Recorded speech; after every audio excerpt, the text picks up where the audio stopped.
The headline medical stories that affect you and your family.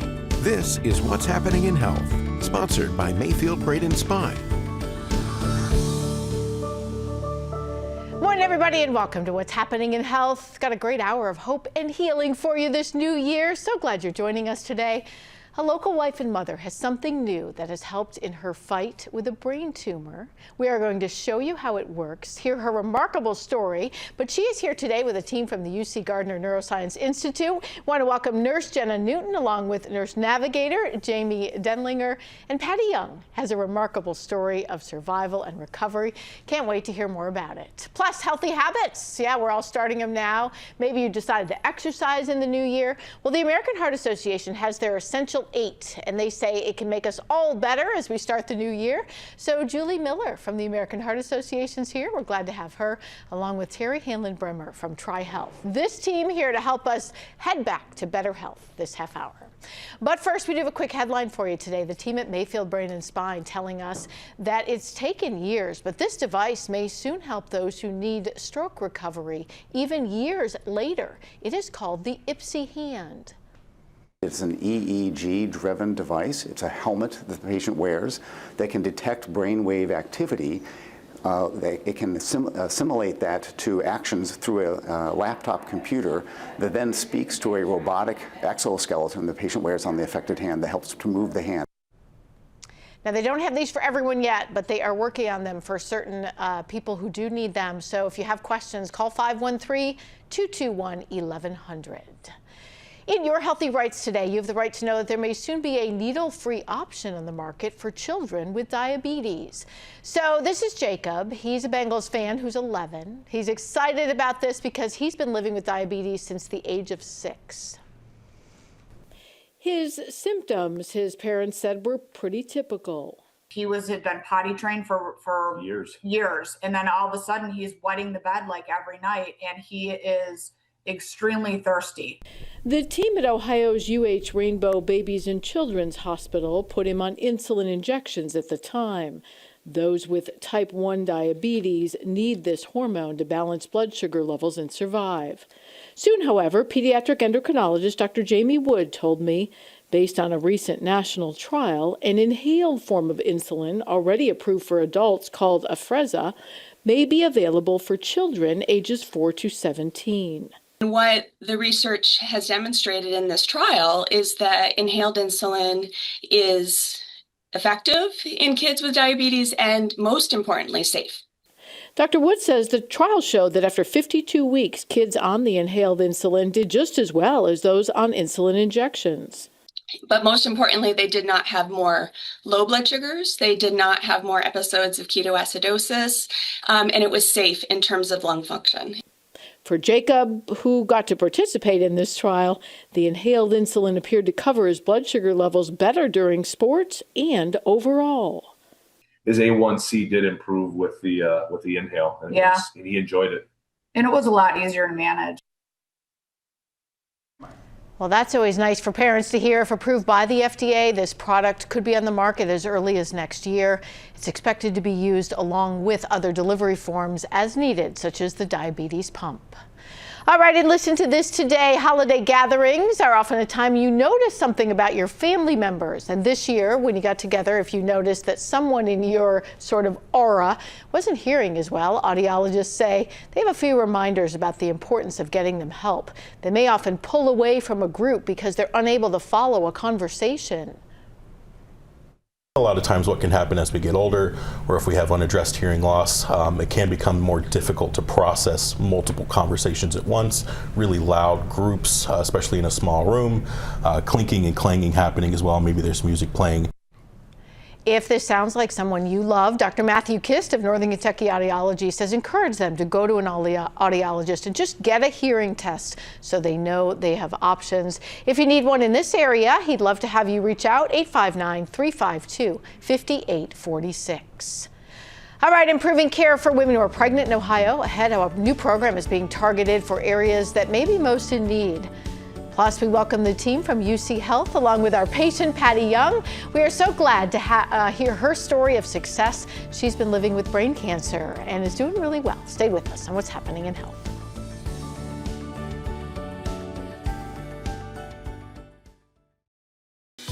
This portion of What's Happening in Health is sponsored by Life Enriching Communities and Hawksworth. In Healthy Innovations today, the Ohio Department of Health has a new program to improve access to health care for women who are pregnant. The Maternal Outreach Movement, or Mom 365 program, is also something that they want to prevent deaths of mothers due to pregnancy-related complications. Data now shows an average of 24 moms in Ohio die every year during pregnancy or within 1 year of having a baby.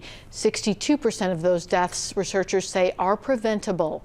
The program will provide training, education, resources for both healthcare providers and mothers. The program has launched in more rural areas of Ohio where access to maternity care is difficult. In your So Vain today, the team at the Vein Center of Cincinnati saying one way to get back to yourself this new year, maybe you need to get back to exercise, is to get your legs treated if you have vascular problems. Often it's only an ultrasound that it takes to figure out if you have a deep vein concern or even a surface vein problem that's just cosmetic. This is what patient Paul Truitt told us. He says he treated his legs veins for having diabetes and it helped him improve after a kidney transplant. If it's cosmetic, however, you can also do what's called sclerotherapy. Sclerotherapy is sclerosis of the little spider veins. So sclerosis means scarring, and so the spider veins turn into an invisible little thread as they heal or scar down. And the medication that's injected into the veins initiates that sclerosis process.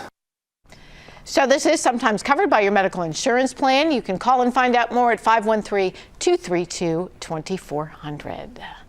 All right, on now to our wonderful team from UC Health. Thank you for being here. Let's meet our guests. Let's start with you. Hi, Patty. I'm Patty Young. Tell me about you. I am mother of 4, wife, former special education teacher, until my diagnosis of brain cancer. And when someone tells you you have that, your heart pretty much just drops, huh? Yes. Yeah. But you found out you have this amazing team. I do. Who hooked you up with all kinds of cool stuff. So let's meet them. Yes. Hi, Jamie. Hello, my name is Jamie Denlinger. I'm the Brain Tumor Nurse Navigator for UC Health.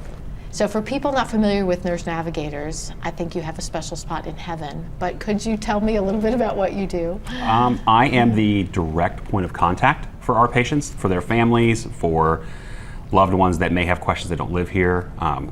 I kind of think of it as almost like concierge medicine in a way. It's just a direct way to call. We're the easiest people in healthcare to get a hold of. Like, I carry a cell phone for work. You get the number, you have a concern, you have a question, you feel wonky about something, you can call, you can text, you can shoot a picture, and somebody's answering and talking to you immediately. He's been amazing, huh?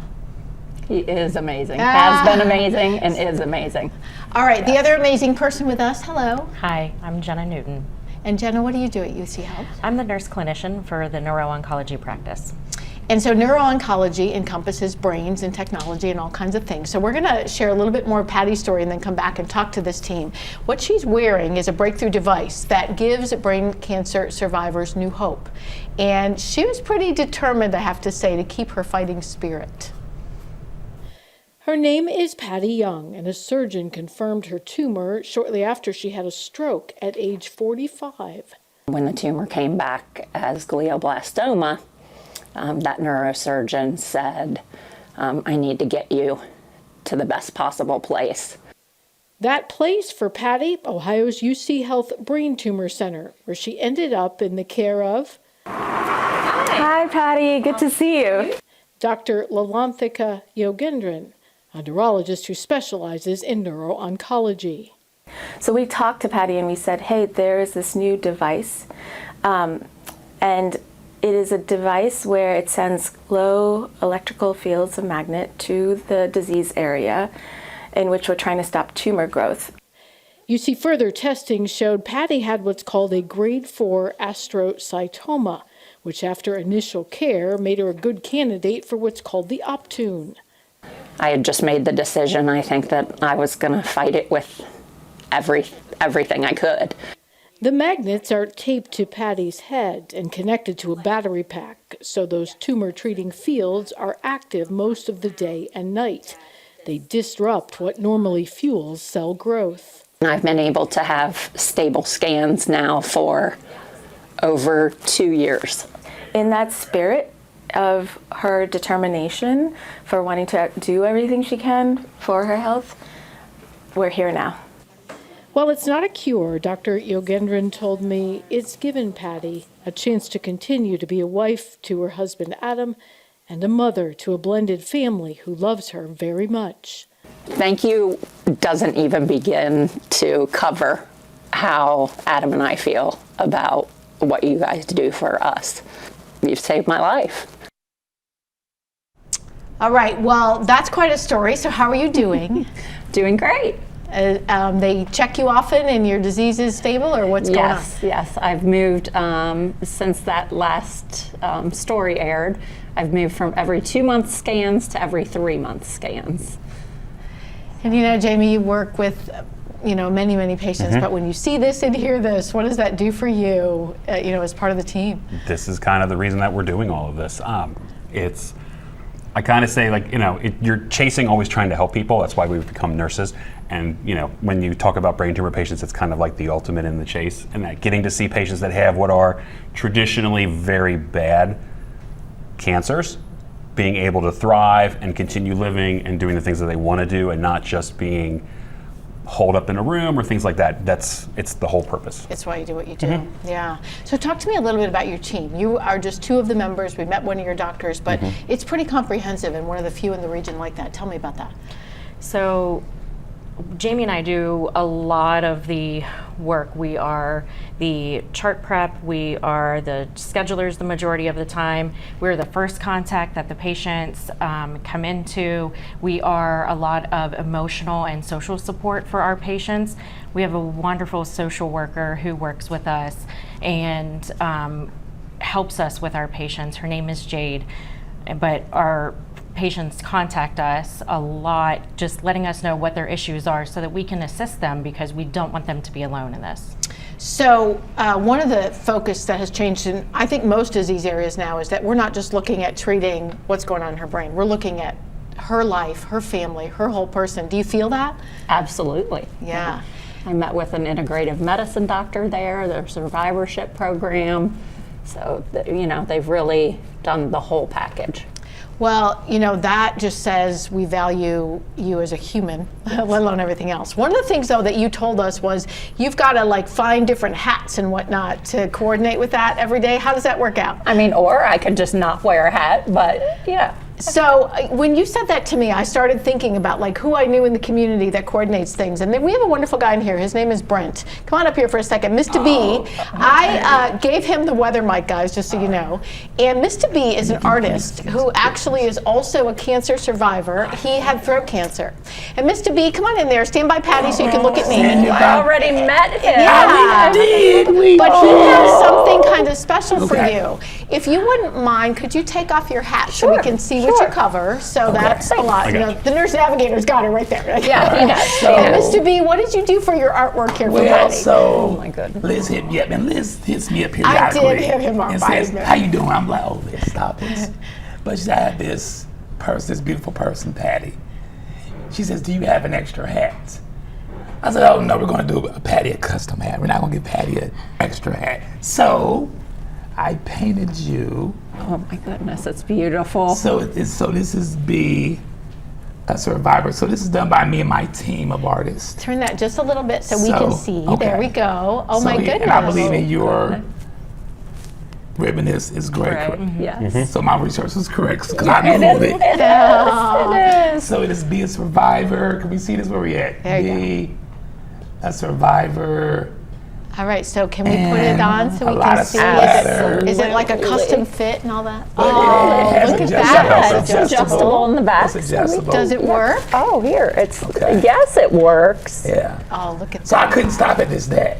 Oh, well, this is not on me. I didn't stop. I said, well, I got to get her some drip. I can't just have you just walk around without the drip going. So I did you a custom sweater. Oh, one of a kind. This is one of a kind. Oh my gosh. So it's be a survivor. Oh, look at with that. the splatter. Beautiful. And wait a second. Here we go. Wait a second. And we got the. Oh, the world is better because you are in it. And I got Patty down there too. You can see Patty from. Put that just over the front of her so we can all see what you did here. This all right, is for so you. Mr. Navigator, first time experience. You go through a lot with patients, but now we can take your care and love to another lunch. You are welcome so much. It is my pleasure. So part of what I do for my healing of my cancer is I sow seeds back into God's creation. So thank you for being who you are. I appreciate that. Thank you. Thank you. He has that deep, sexy voice because of the lovely radiation. We talked about that. Snatch my own baby. He has a great sense of humor about it. He reminded me so much of you and that not give up spirit. And I have to tell you, that is perfect, Brent. Yes. God bless you. We are going to be talking to Brent. You don't have to leave. We're going to just stay here with us. You're in. But I just wonder, like, this is how you care. The personal things. Absolutely. That have people just been loving on you like this? Oh, their team is, they're our family. They really are. Absolutely. Well, now you have a new member. And now, yes. And we have the Brainy Bunch.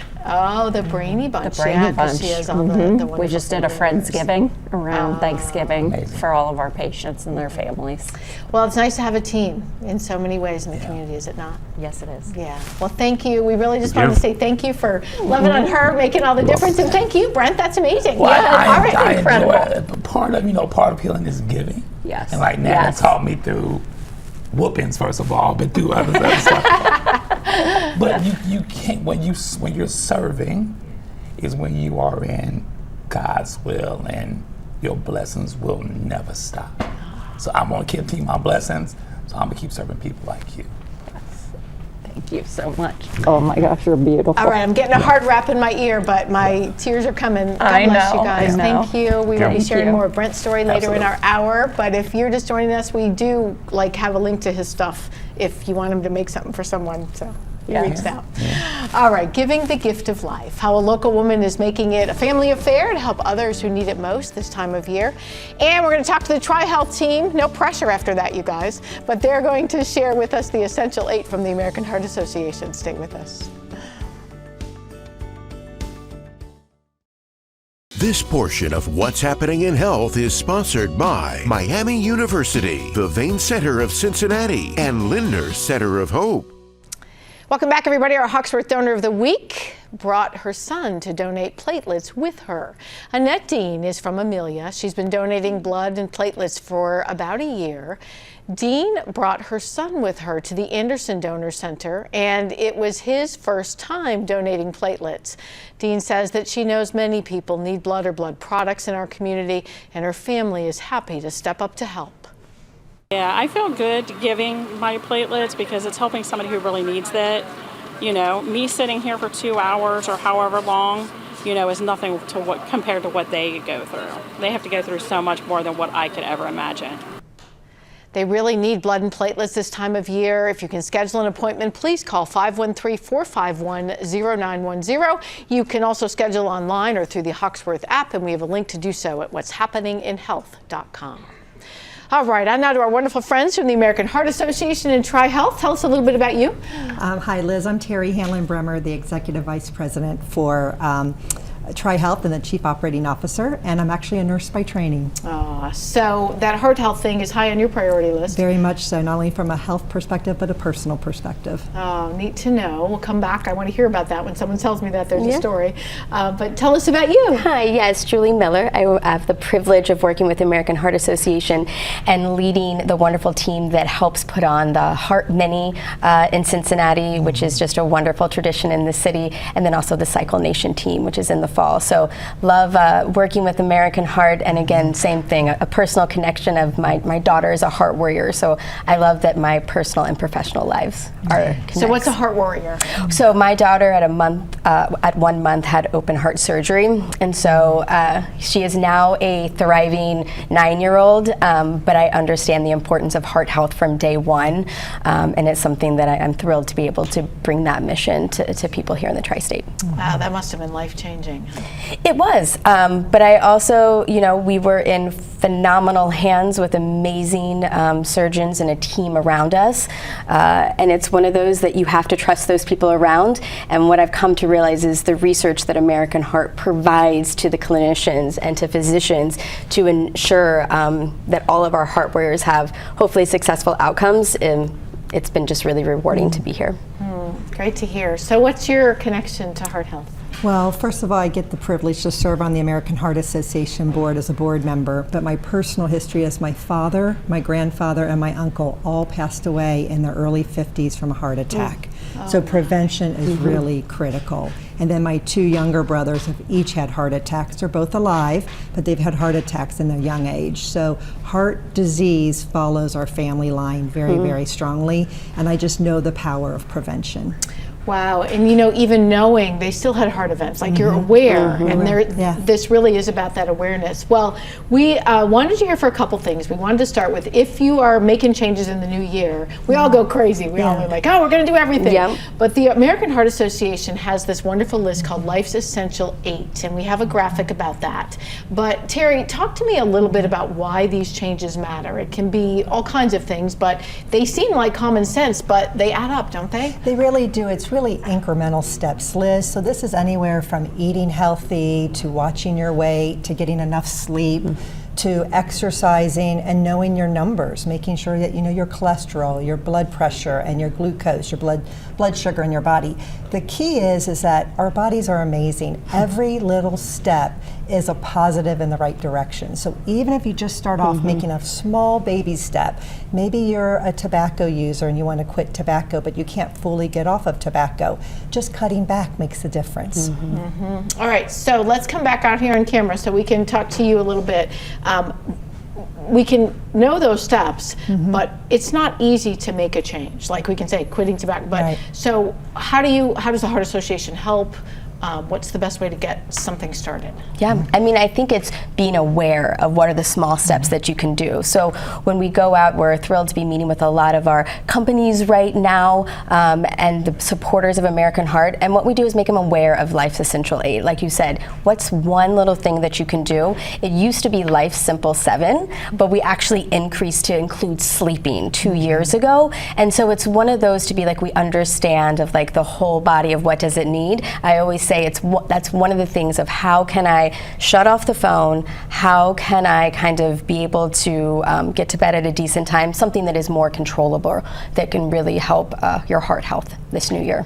So I know you get so much sleep, don't you, Terry? Oh, yeah. It's the hardest one. Working at it. I actually feel that way. I feel like it was interesting to me that was an add-on. Yeah. And we're realizing now that sleep just does amazing things. Well, it's at the cellular level. You really can just have your body rejuvenate itself when you get a good 7 to 8 hours of wonderful sleep at night. It is amazing for your body. So these are not in order, but we have a little video of your team at the Triumph Fitness and Health Pavilion, and I know that you do better when you have some accountability. Oh, yes. So do you suggest trying to hook up with someone or something? Without question. When you have an accountability partner, you have a commitment to not letting that person down, and that person's not letting you down. So that just has the steps moving forward. I find personally that when I'm accountable to someone, I'm not going to break that date at the gym. All right, so stand by because we have a link to all those, but we are also going to keep you guys around because one thing that could help you do this new year is to start training for the Heart Mini. Yes, and I know you are supporting that, you are behind that, so in our next segment we're going to be talking to them a little bit more about that and how we can all get involved and make a difference. And the money you raise does stay in our community, so it's pretty remarkable. All right, stand by, we'll be back with you. Coming up though, before that, a vaccine that could prevent breast cancer. We'll hear what researchers are studying and what they're saying about some early results. Stay with us on What's Happening in Health. This portion of What's Happening in Health is sponsored by Network for Hope and William E. Hesch Law. In our Ask a Nurse segment today, we ask if it's possible for a vaccine to prevent breast cancer. Researchers at the Cleveland Clinic recently released early results from the first phase of a breast cancer vaccine trial. The vaccine aims to prevent triple-negative breast cancer, which is one of the more aggressive forms of this disease. Results show the vaccine elicited an immune response in 74% of people. It was safe and well tolerated. Now there will be a phase 2 study next year, and the trial could take a 3-year total, so we find out how well that really works.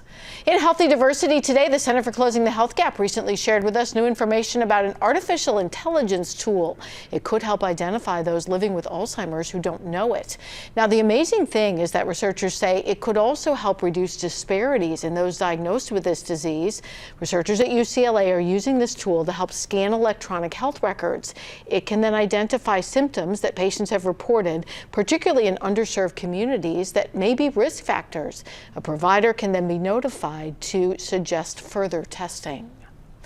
All right, winter weather can have a negative impact on your mental health, don't we know it? Hear how you can beat the seasonal blues.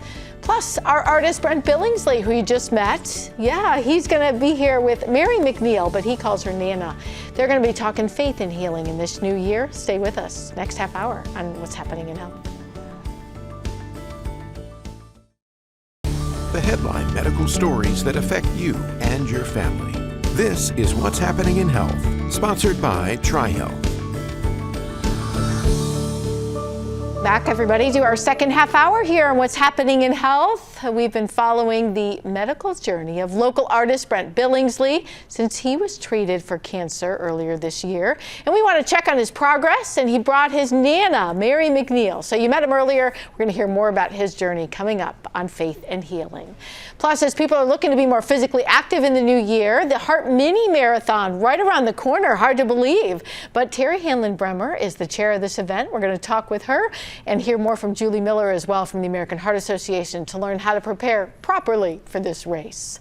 But first, quick headline for you today. Several TriHealth hospitals in the area are among the best in the country for maternity care.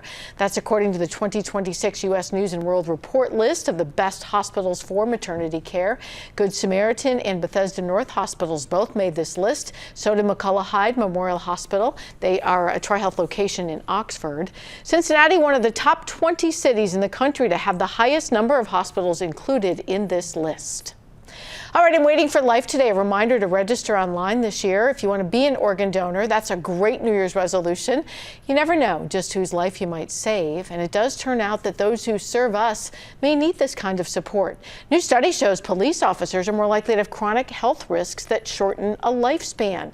That's according to a national study published in the journal Lancet. It was co-authored by a researcher at UC School of Criminal Justice. The study suggests that the physical and psychological demands of policing may accelerate long-term health problems, and that means that law enforcement officers tend to die younger than the general population.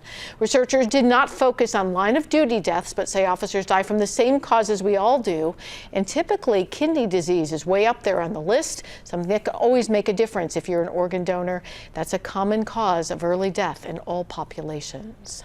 In Hope You Know today, which is what we hope you know each week about your mental health, new science shows the cold makes us grouchy. Don't we know it? Report from the National Institutes of Health links lousy temperatures, cold or hot really, to an increased feeling of anger and aggressive thoughts. As the outdoor frustrations mount, a separate NIH study found we head indoors. That's where we spend more time online in colder weather, and then our tweets get meaner and nastier, they say. It also changes our melatonin when we have more screen time.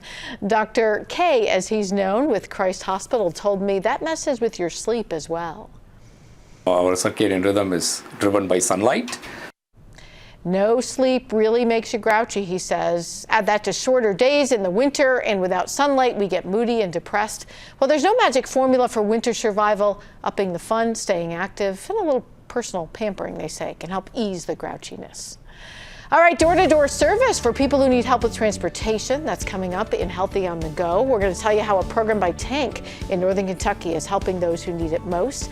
Plus, our guests from the American Heart Association. We're glad to have Terry and Julie sticking around. They're going to tell us about the Heart Mini. Stay with us.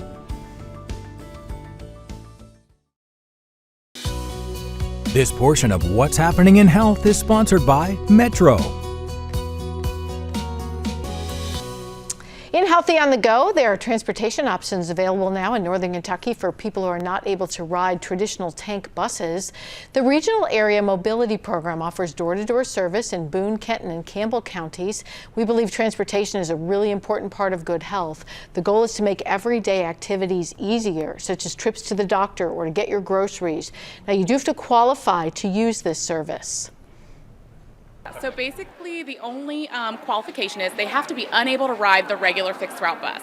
So depending on like a disability, whether it be cognitive or physical, something that keeps them from walking to a bus stop or getting on a regular route bus would qualify them. Sure. Okay, that's great. And tell us just kind of If you'd like to learn more about this, you can contact Tank's Special Service Office. That number, 859-578-6949. All right, we want to welcome back our guests from the American Heart Association and Tri-Health. Once again, you are the chair of the American Heart Association Heart Mini 2026. Yeah, right. No pressure. Yeah, I know. We couldn't do without her. We're so appreciative. This was like my first race experience here years ago, and like 17,000 people showed up or something. So you have goals this year? We do. What are they? Well, we want to have over 19,000 participants. So our real ask is to have people show up. We would like to have over 150 companies, employers in the community. They actually form teams to participate in the Heart Mini. And then obviously funds are always helpful, and we have a goal of $3 million to raise this year. Ooh. I know. Okay, so we're going to get there with Terry and with all of our amazing leadership. I know. I have to say, you picked someone who knows how to achieve goals. I'll give you that. So one of the reasons we want to talk about this is that we talked about the Life's Essential 8, and what you don't realize is we may be in January now. This comes up in March, but that training. What's the best way to start? Getting that activity in so you don't get there and then your knees give out. Yep. Well, exactly. And again, one of the Life's Essential 8 is being more physically active. So we're encouraging people to sign up for the Heart Mini. And if you're deciding to do one of the main races of the half marathon or 15K, we do recommend people to train for that, especially if it's your first. Fleet Feet is our training sponsor, and they have a lot of training programs out there in the new year to be able to get physically active and be able to perform at your highest level on Sunday, March 15th, which is the Heart Mini. But what's lovely about the Heart Mini is you don't necessarily need to be a runner as well. We still have other events. Our 5K walk is also. So we're really encouraging people from the community of any physical fitness level to get out there and to come and join us on Sunday, March 15th. Okay, so real quick before we get to the logistics in the race video, tell me, you're a goal-oriented person. Does it help to have something that you're working toward or for to kind of motivate? Oh, absolutely, because you break it down into little milestones or steps to achieve. And to be able to do a 5K or a 15K or a half marathon, you have to have these steps. And so for me, I like to see my steps just continue to increase, and then before I know it, I've hit my master goal.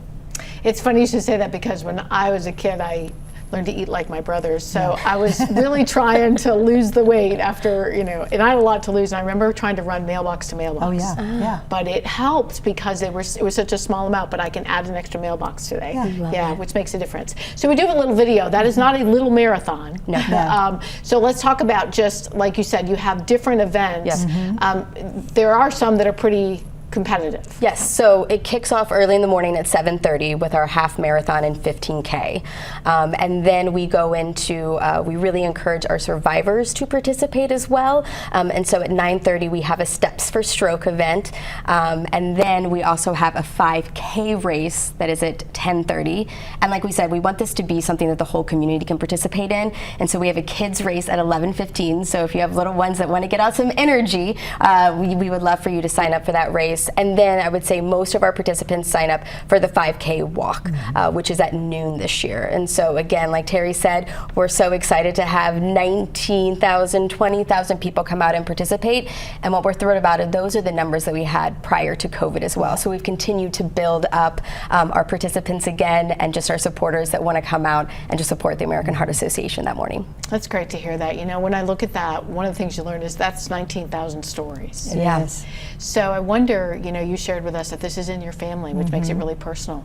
What have you learned in that journey about your own heart health, and that you feel like, I want to do this because it's really about this story? It's really around the power of knowledge. When you're educated, you can make informed decisions. So I know my numbers, I know what my blood pressure is, I know what my blood glucose is, I know all my different levels of my cholesterol, but if any of those numbers are out of whack, I can take steps. I have the power to take steps and make adjustments, and those adjustments then are making my health better. And I want to be here for a long time, to be with my children, my grandchildren, to give back to the community. So it's all around just understanding and having that knowledge. And you know, I think what that says is you're not helpless. There's nothing worse than feeling like I watched everyone in my family experience this, or I have an illness and I can't do anything. That powerless feeling is terrible. And I always say with exercise, it's the one thing I can do when I feel helpless with everything else. You know, so it does make a difference. All right, let's put up like the logistics. If you're listening to us, this is the goal date, Sunday, March 15th. How do you sign up? What do you do? That kind of thing. Yep, and so you can go to our website. It is heartmany.org. And right there you can sign up as an individual. If a company is interested in participating, please reach out to the American Heart Association, and we would love for you to join us. But yeah, we're just excited to continue this tradition this is our 49th year. And so we are so proud of the community really getting behind and continuing to support us, and advocates like Terry that really just believe in our mission. And it's just a wonderful morning. And hopefully we have really nice weather as well. I know, we'll get on that. I know, and I always say it's nice, peer pressure at the office isn't a bad thing to get you on your team, or that kind of peer pressure. So great to have you guys. Thank you for what you're doing in our community. We'll continue to follow this, have you come back in the next couple months as we're ramping up. And Terry, thank you for being personal in this, and thank you for sharing about what you've been through with your loved one, because it really speaks to giving back. Thank you. Which, you know, Thank you, Liz. Had some great people in here doing that today. Appreciate it. All right, given the gift of experiences, maybe ahead where you can find some unique attractions like these Legos if you're looking to make memories with your family. And artist Brent Billingsley, you met him a little earlier, but he's here with Nana. We got to include the body and soul part of this journey. He's going to share that with us. Stay with us.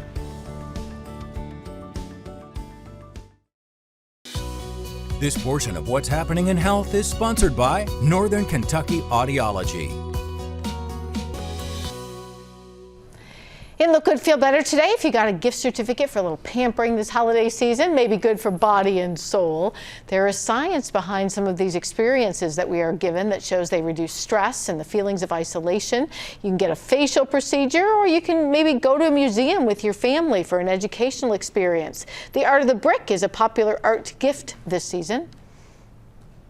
This creates a healthy environment. I've seen so many people running around trying to touch Lego at first, and then once they end in the interactive space, they're sitting there, you know, building for 3 hours. Now, the Art of the Brick is showing downtown. It'll be in our area for the next several months. We have a link for more information if you'd like to find it at what'shappeninginhealth.com. All right, on now to our wonderful friend here who we met earlier in this show, and we so appreciate you. And who'd you bring with you here? I brought my Nana with me. Hi, Nana. My Nana. So part of the reason we wanted to have you here is we want to share an update on your journey, because people ask about you all the time. But one of the things you said that got me through was my faith, and the person who helped me with my faith the most was my Nana. Oh, and absolutely. we believe we're body, mind, and soul here. So let's start with the physical. How's the body doing? I'm doing great. 10 weeks, no cancer. Amen. People just don't have any idea what that means. That was, you know, this is a journey. And you see people go through it. You see people succeed. You see some people that don't. And I am persuaded that my purpose is what has gotten me through. So we got work to do. All right. And right now we got work to do. That's right. That's it. That's it right there.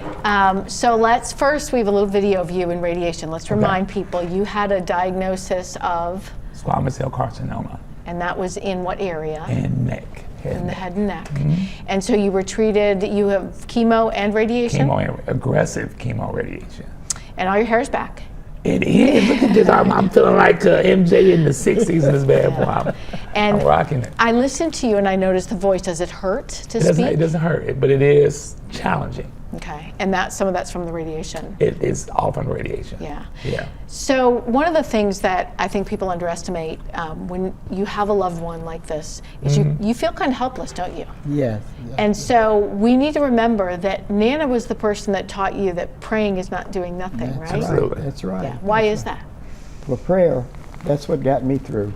It's going on almost 30 years that I was diagnosed with breast cancer. It'll be 30 years in March the 26th. And I took radiation treatments, and the Lord just had people praying for me, and I just trusted God. I put my trust in God, and He brought me through it. So in a journey like this, that faith really fills you up, doesn't it? Yes. It has to.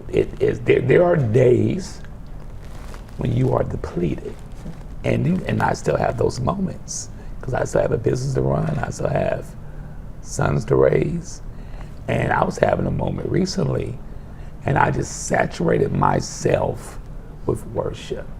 And I'm telling you, talk about good medicine. When you have that faith that moves mountains, and you can call on that and lean on that and stand on that, there's nothing like that. So, and I was raised that way, and it's why we made it this far, easily.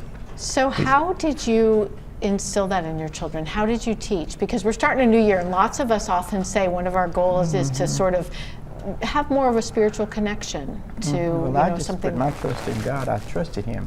I've always been a church person from a little kid up. We were raised up in the church, and I just trusted God, put our trust in Him, and just passed it on down to my grandchildren, my children, my grandchildren, and that's just the life that we've lived. We was in church a lot. What did that mean to you? Yeah, I was going to say. Oh yeah, we talked about on the way up here. We was driving, and I was like, we used to be at church every day. I said, yes, we did. Yeah. So, but I think that's one of the myths that we need to dispel, that you somehow have to be in a building to feel a connection to something personal. Right. And really, you developed that personal relationship with your God. How? Well, I was brought up in the church. My mom and dad were both in the church, and we as children, my mom had 11 children. We were just brought up in the church, and that's what we did. We went to church. You had to go to church. Sunday school, church, morning service, afternoon service, night service, church all day. I remember going Monday, Wednesday, Friday. But in the end, what did that do with you at a time in your life where you felt this crisis? It gave me a firm foundation. It let me know that the battle was not mine. It's the Lord's. It reminded me that purpose will take you further than medicine or science or anything else. I tell people, I says, in God's will is the best insurance policy you ever have in your life.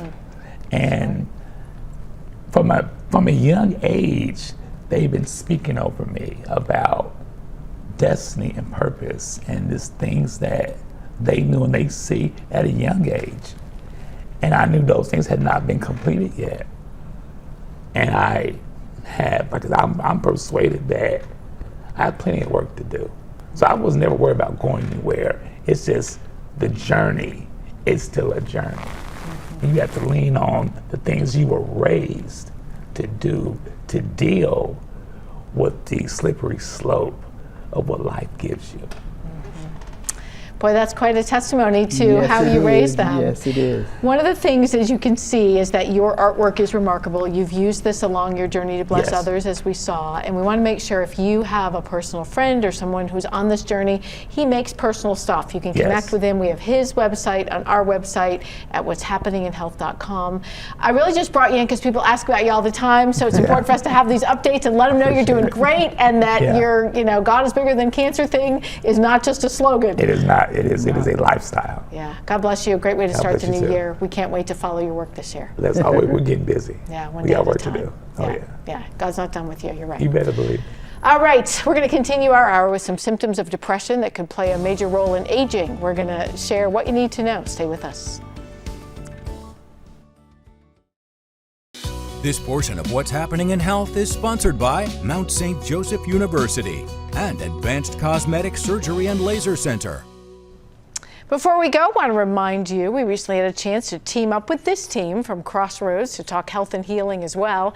They have more than a dozen groups, both in person and online, you can attend this new year. They can keep your emotions from damaging your health by finding support. Here's Pastor Chuck Mingo. I know from my own recovery journey, another way that we talk about that is you're only as sick as your secrets.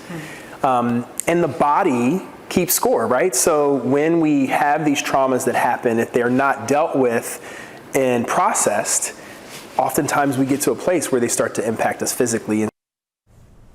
So this show is now online. If you'd like to learn more about these free programs, they have everything from Alcoholics Anonymous to marriage help, and you can sign up at what'shappeninginhealth.com.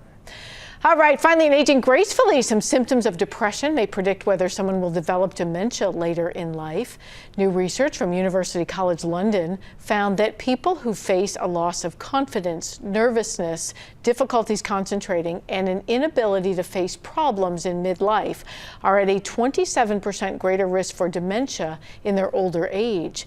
But the study does not, or notes that this does not mean all people with depression have a higher risk. Only those with certain symptoms. Pregnant women who got vaccinated for COVID-19 were far less likely to have severe illness or premature babies. University of British Columbia study looked at more than 20,000 pregnancies. They found that pregnant women who got the COVID-19 vaccine were 60% less likely to be hospitalized, 90% less likely to need intensive care compared to those not vaccinated. The vaccination also led to 20 to 36% fewer premature births, adding to the clear evidence researchers say that vaccination protects pregnant women and babies. And encouraging parents to pretend play and read aloud with babies boosted children's cognitive development as well as their academic skills. They reached this by the time they were in the first grade. An NYU study showed that the program that encouraged parents to interact more with babies had a positive impact that lasted for years. The results particularly beneficial for lower income families. All right, that is it for this week. We are back same time next week. We hope that you will be too. Until then, everybody stay well and stay tuned.